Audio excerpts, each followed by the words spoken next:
Every once in a while, a new AI model pops up that just completely changes the game. And today, we're going to dive into one that's doing exactly that. Not by being bigger, but by being a whole lot smarter. Okay, so take a look at this chart. This is the math benchmark. We're talking super difficult, competition-level math problems.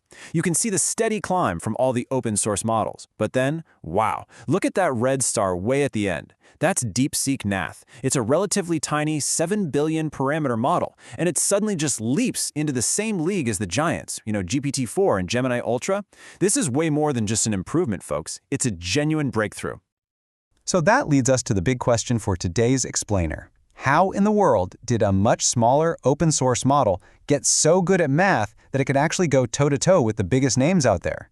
Well, the answer is all about a really clever new way of teaching the AI.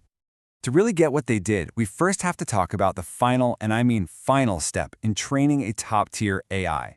It's a process called reinforcement learning. And let me tell you, it's famous for being incredibly difficult and super expensive. It's that last mile that really separates a pretty good model from a truly great one. Think of it like this. An AI model learns a ton from books and websites. That's called pre-training. But after all that, it needs a final polishing phase. That's reinforcement learning. It's basically teaching the model how to reason through trial and error, rewarding it when it gets things right. The problem is, this last step has always been a huge bottleneck because it just burns through an insane amount of computing power. All right, so let's look at how this has been done for years. The old way, the industry standard for this final training phase, is an algorithm called PPO. PPO stands for Proximal Policy Optimization, and it's what's known as an actor-critic method. The name itself kind of gives away how it works, right? It uses two totally separate AI models that have to work together to get the job done. So, here's how it works. Imagine the actor model is a student trying to solve a tough math problem. It scribbles out an answer. Then, the critic model, which you can think of as a really expensive, dedicated private tutor, comes in, looks over the student's work, and gives it a grade. That feedback then helps the actor student get better. But here's the kicker. You need both the student and the tutor running at the same time. And since they are both huge AI models, this process just devours an unbelievable amount of memory and processing power. It's so inefficient.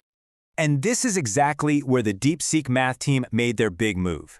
They came up with a new algorithm that basically fires that expensive private tutor and builds a way smarter, way more efficient system.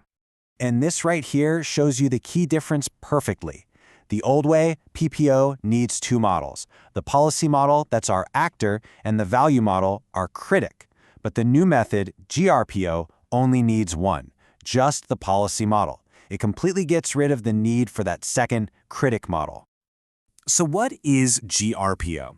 It stands for Group Relative Policy Optimization, and the core idea is just brilliantly simple.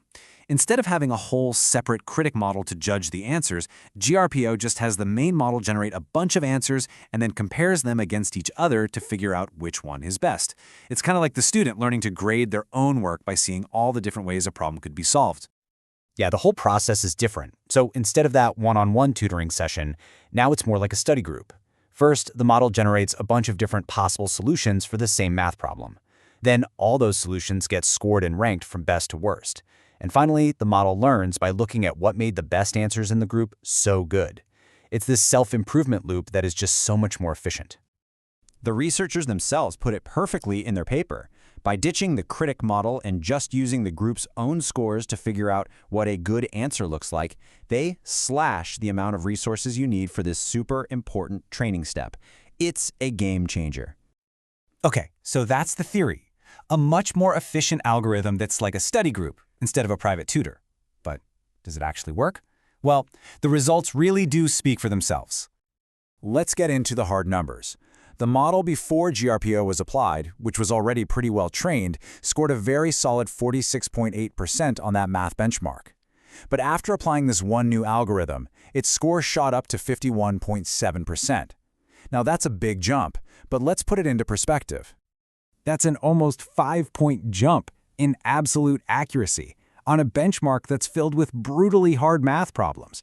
I mean, gains like that usually take months of extra training or entirely new massive data sets. This is a huge, huge improvement, especially when you're already performing at such a high level. And what's really mind-blowing here is that they got this result just by changing the training algorithm. They didn't need a giant new pile of data. They just used a smarter, more efficient way to learn from the data they already had. It's just remarkably effective. But this is where things get really interesting. The researchers found something fascinating. The model didn't necessarily learn a whole bunch of new math concepts. No. Instead, the training made the model more robust. It made it more reliable at finding the right answer that, in a lot of cases, it kind of already knew how to find. Okay, let's break this down because it's a cool point.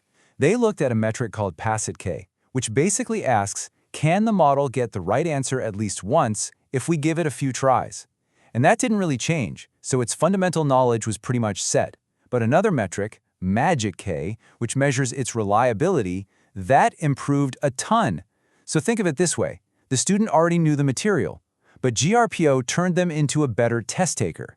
It made them more confident and way more consistent at picking the right answer right from the get-go. So, why does one clever algorithm matter so much in the grand scheme of things? Well, because it really points to a much more sustainable and accessible future for AI development. I mean, the benefits are just massive. You get rid of that second critic model, using way less memory and way fewer computing resources. That means training gets cheaper and faster. But the most important thing is that it democratizes the whole field. When you don't need a budget the size of a small country to train a top-tier model, it opens the door for smaller labs, universities, even individuals to push the cutting edge of AI forward. So here's the real takeaway. The future of AI isn't just about building bigger and bigger models until we run out of power. It's also about designing smarter, more elegant algorithms like GRPO that can get us incredible performance without, breaking the bank. And that leaves us with a really exciting thought to end on. As these powerful training methods get more and more efficient and accessible to everyone, what kind of new breakthroughs are we going to see? What becomes possible when the barrier to creating world-class AI gets lower and lower for all of us?